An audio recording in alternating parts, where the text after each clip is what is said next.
Oi família, amigos, benção pai, benção mãe. 50 anos, parece só um número, mas na verdade é um testemunho vivo de amor, fé e perseverança. 50 anos são 600 meses de companheirismo, 18.000 dias de caminhada lado a lado, 432.000 horas de histórias escritas juntos e mais de 25 milhões de minutos de risadas, lágrimas, desafios e milagres. É tempo suficiente para entender que o amor não é feito só de flores, mas também de espinhos que Deus transforma em aprendizado. É tempo de provar que o casamento é mais do que promessas ditas no altar. É fidelidade vivida no cotidiano. É levantar-se juntos depois de cada queda.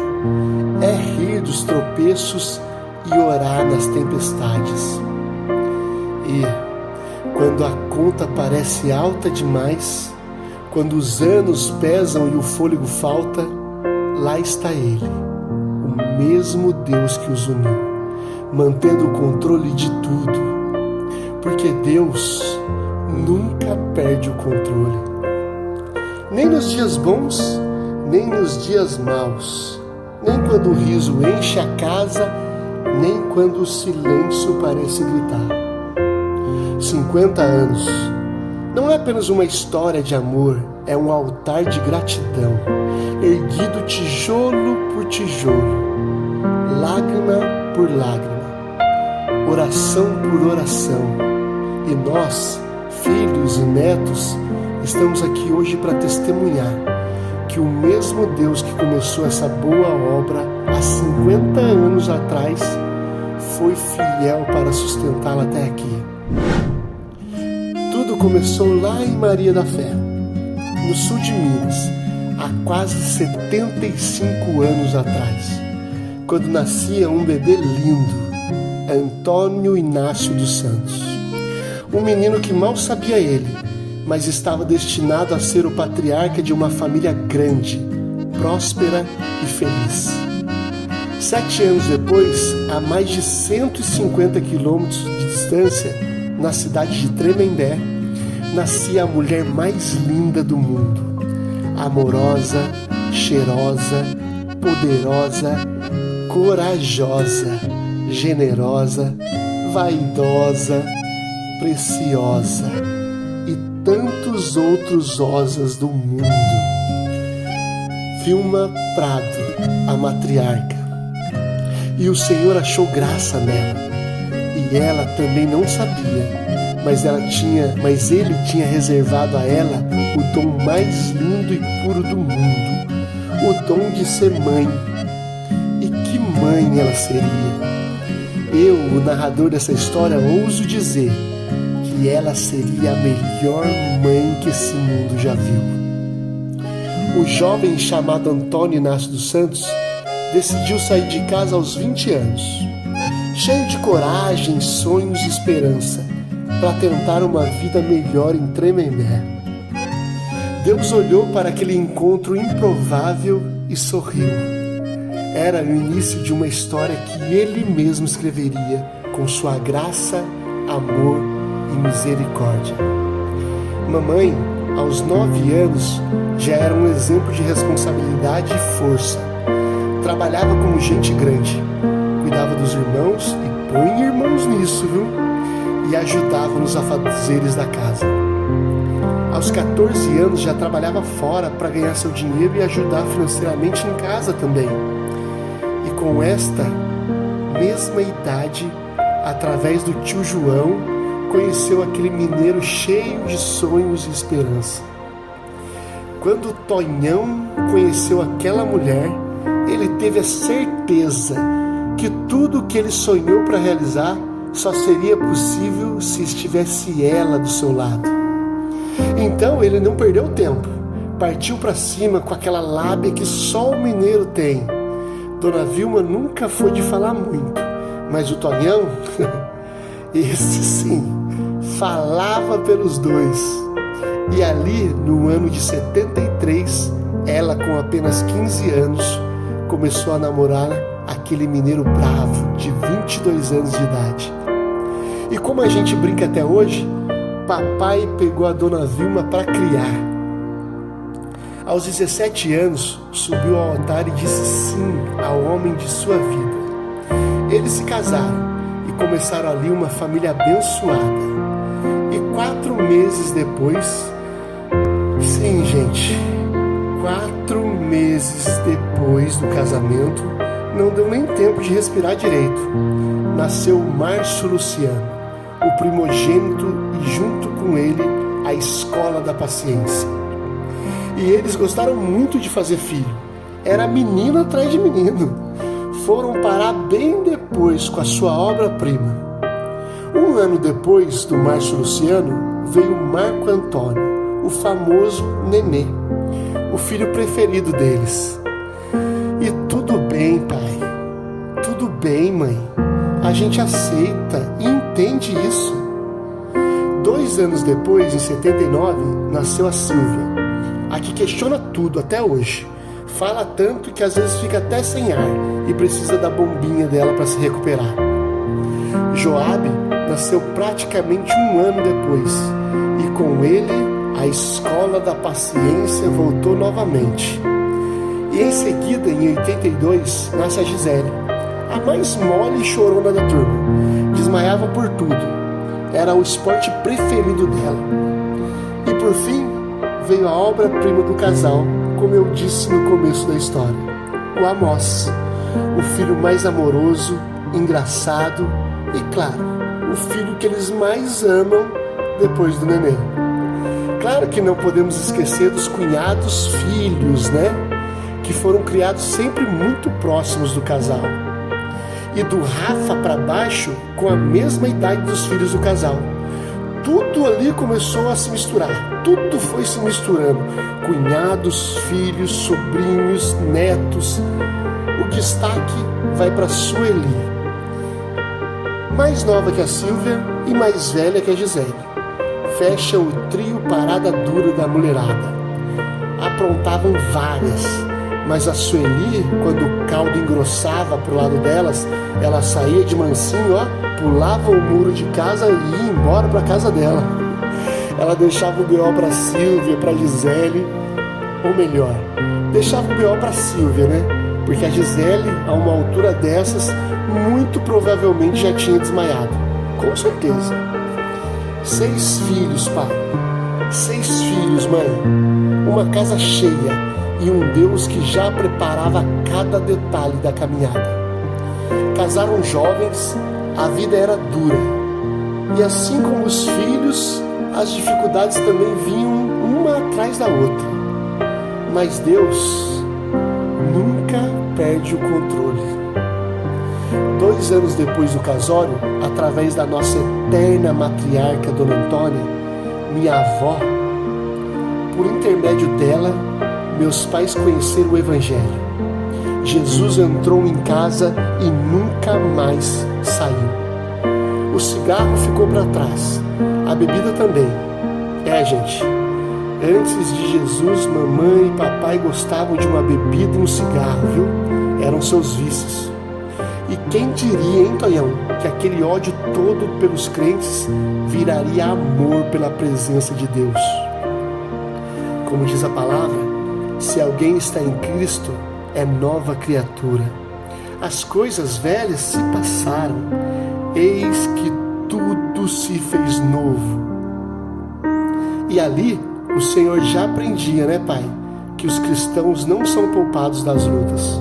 Só aprendem a lutar com o general certo. E cada batalha da nossa família mostrou que Deus nunca perde o controle. Em 1990, papai ficou desempregado. 6 filhos em casa. A despensa quase vazia. Lembro do papai de joelhos no quarto, orando em voz baixa, pedindo o agir de Deus. E Deus agiu. arrumou o trabalho de servente e, como ele mesmo diz, servente dos bons, viu? Que 2 pedreiros não dava conta dele.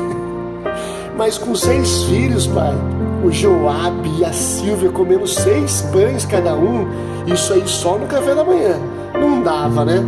Ele tinha que arrumar outro jeito. Arrumou um trabalho à noite, de vigia na prefeitura. De dia servente de pedreiro, à noite vigia de escola pública. Dormia que horas, pai? Não dava, né? O senhor não tinha tempo para dormir. O senhor tinha que prover, proteger e liderar sua família. E mais uma vez, Deus nunca perde o controle. O arroz e o feijão nunca faltaram. O pão se multiplicava e a esperança continuou viva naquele lar. Fui moço e agora amadureci, mas nunca vi o justo desamparado, nem a sua descendência mendigar o pão. Apertou? Apertou, mas a graça foi maior, porque Deus nunca perde o controle. E falando em aperto, os filhos deram trabalho, viu? Nosso Deus, trabalho demais. Uns mais que os outros, né? Vou falar 2 nomes aqui, Joabe e Luciano. Nosso Deus, o coração da mãe já grita e a mão do pai já chega a tremer de vontade de dar uns tapas na orelha desses 2. Porque se teve filhos que deu trabalho, meus irmãos, essa medalha é disputada. O Luciano e o Joabe levaram o troféu com folga. Se tivesse Olimpíada de dor de cabeça para pai e mãe, eles ganhariam ouro e prata. O Luciano e o Joabe eram campeões com certeza. Joabe fez quase todas as artes possíveis. O Luciano fez todas. Neném aprontava também, viu? Ficava até tarde trabalhando, trazia trabalho para casa, acordava cedo e queria trabalhar. Silvia sempre foi rebelde e decidida. Queria usar calça, queria ficar pra rua jogando vôlei. A Silvia era um problema. Queria fazer tatuagem, gente. Vê se pode. E quando a minha mãe não deixava fazer nada disso, ela ameaçava ir na janela do meu pai chorar e gritar para que ele acordasse. A Gisele ia no embalo da Silvia, mas só para desmaiar. No caminho ela desmaiava e dava mais trabalho para a Silvia ainda. E eu? Bom, gente, por incrível que pareça, eu também aprontei um pouco. Pai, mãe, me perdoem de novo pelas minhas falhas na adolescência. E mesmo depois de adulto, a minha intenção nunca foi machucar vocês ou envergonhar. E eu acredito, ou melhor, eu tenho a certeza que falo isso por todos nós. Nenhum de seus filhos quis machucar vocês ou envergonhar. Nos perdoe mais uma vez por tudo. Mesmo com todos os erros dos seus filhos, o amor de vocês nunca mudou, porque o amor de vocês vem do Pai e Deus nunca perde o controle. Mas teve um tempo em que o sofrimento passou da conta, né? Filhos envolvidos com as más companhias se envolveram com as drogas. Não deve existir nada pior que um filho nas drogas. Não, pera. 2 longos anos de dor e sofrimento, longe do seu filho. 2 anos de orações e lágrimas, sem saber se ele estava bem, se comia, se dormia, se vivia. 2 anos de clamor e súplicas. Mas a promessa de Deus se cumpriu, porque Deus nunca perde o controle. Creia no Senhor Jesus Cristo e será salvo tu e a tua casa. E foi. A salvação chegou. A misericórdia mais uma vez venceu e o filho voltou para casa. Retornou de Lodebar. Isso foi a pior coisa, com certeza. Não, peraí.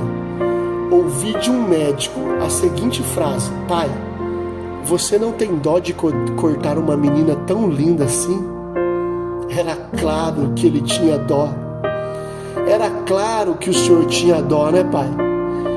Mas sua filha Gisele, a filha que só desmaiava, um dia quase partiu de verdade. Aos 9 anos de idade, uma doença grave, um desmaio diferente, dores de cortar o coração de qualquer pai, de qualquer mãe.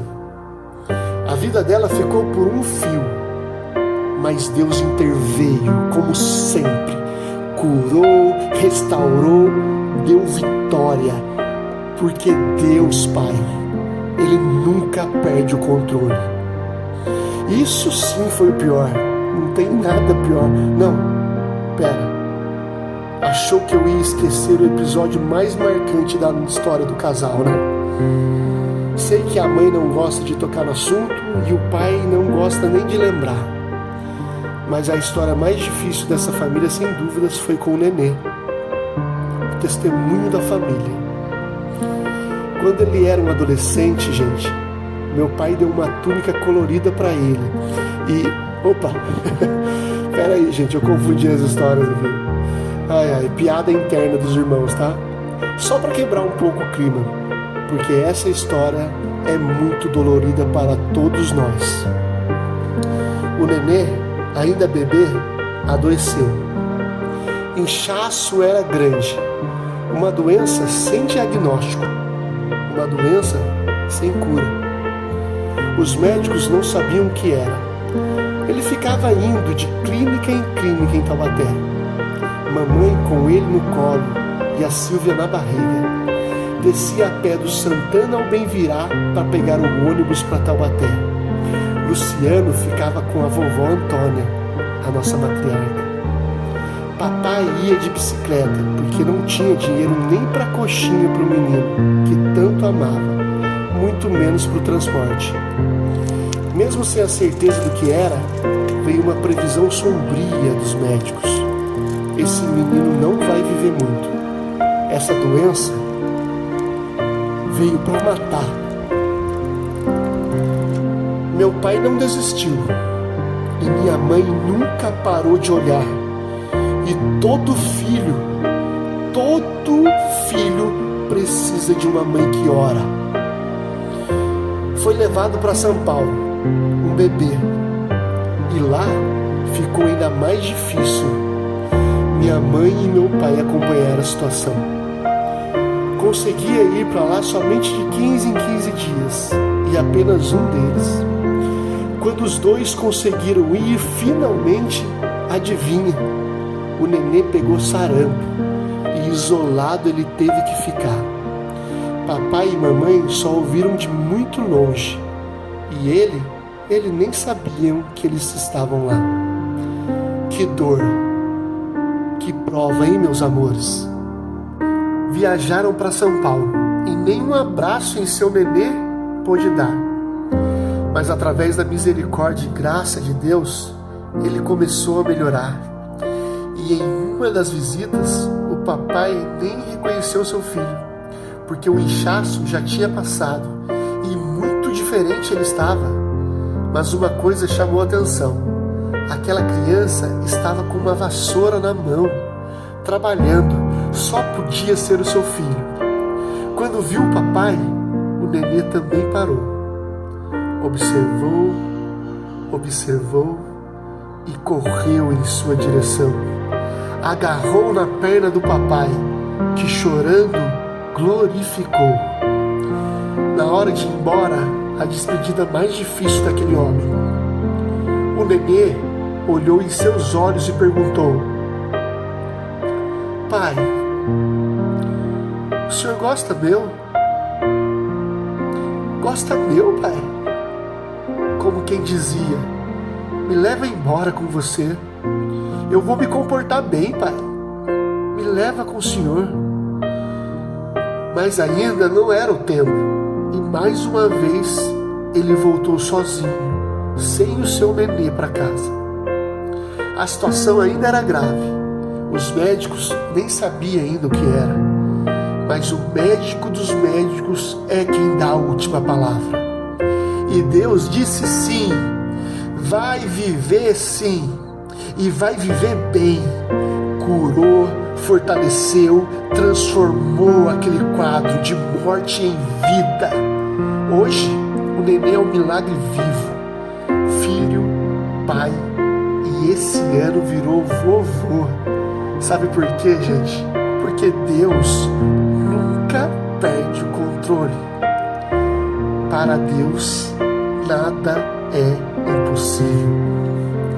Hoje, 50 anos depois, essa união floresceu em uma floresta de bênçãos. Filhos, noras, genros, netos e agora até bisnetos. Cada um com sua história, cada um com o seu testemunho vivo de que as raízes firmadas em Deus produzem frutos eternos. E olha, o solo é fértil, viu, gente? O Luciano abriu a fila com a Melissa, que acha que é filha, e continuou fazendo filho. Fez a Bruna e depois o Matheus. O Nenê, o menino que não viveria, fez a Pamela. O Luciano reagiu fazendo o Vitor. Silvia entrou com o Gustavo. Nenê devolveu com a Ana Júlia. Silvia respondeu novamente com a Tiffany. Luciano, que todo mundo achou que já tinha se aposentado, foi lá e fez o Samuel. A Gisele teve o milagre do João Pedro. O Joabe, já no estilo Abraão, teve o Saulo. E eu fechei com o Henrique, o neto mais bonito que vocês têm. Mas Deus não parou por aí. Chegaram os bisnetos. Arthur, filho da Pamela, neto do Nenê, o menino que não viveria. E também agora tem o Isaac, filho do Matheus, neto do Luciano, o primogênito. 2 novos milagres, 2 novas provas de que Deus nunca perde o controle. Pai, mãe, olhem a sua volta. Olha o que Deus fez. Olhem o que só Ele poderia fazer. Essa é a herança de vocês. Filhos restaurados, alicerçados na palavra, netos abençoados, bisnetos nascendo sob promessas. A nossa família permaneceu de pé, mãe. Permaneceu de pé, pai, porque ela foi edificada sobre a rocha. Se o Senhor não edificar a casa, em vão trabalham os que a edificam. Obrigado, pai. Obrigado, mãe, por terem sido nossos primeiros mestres da fé, por terem nos apresentado o maior tesouro que um filho pode receber, Jesus, por terem mostrado na prática que o lar é o primeiro altar e que o amor não é um sentimento que vem e que vai, é uma decisão sustentada por Deus todos os dias. Obrigado por nos ensinarem a amar, mesmo quando o amor era testado por uma briguinha aqui ou outra ali, por uns murros no passado, umas voadoras mal calculadas e até umas vassouradas que até hoje viraram boas risadas. Entre lágrimas e gargalhadas, aprendemos com vocês que a dor de um é a dor de todos, que a alegria de um é a alegria de todos. Aprendemos que família é abrigo, família é perdão, família é amor e, acima de tudo, família é fé. Vocês nos ensinaram que o casamento não é obra do acaso, é pacto, é aliança, é ministério. E que mesmo quando a tempestade vem, há sempre um Deus que acalma o mar. Porque como vocês mesmos provaram com a vida, Deus nunca, jamais, em hipótese alguma, perde o controle. Que o Senhor te abençoe e te guarde. Que o Senhor faça resplandecer o seu rosto sobre ti e tenha misericórdia de ti. Que o Senhor sobre ti levante o seu rosto e te dê a paz. Parabéns, pai. Parabéns, mamãe. Por 50 anos de amor, fé e fidelidade. Por uma história que o tempo não apaga, porque foi escrita pelo próprio Deus. E Deus nunca perde o controle.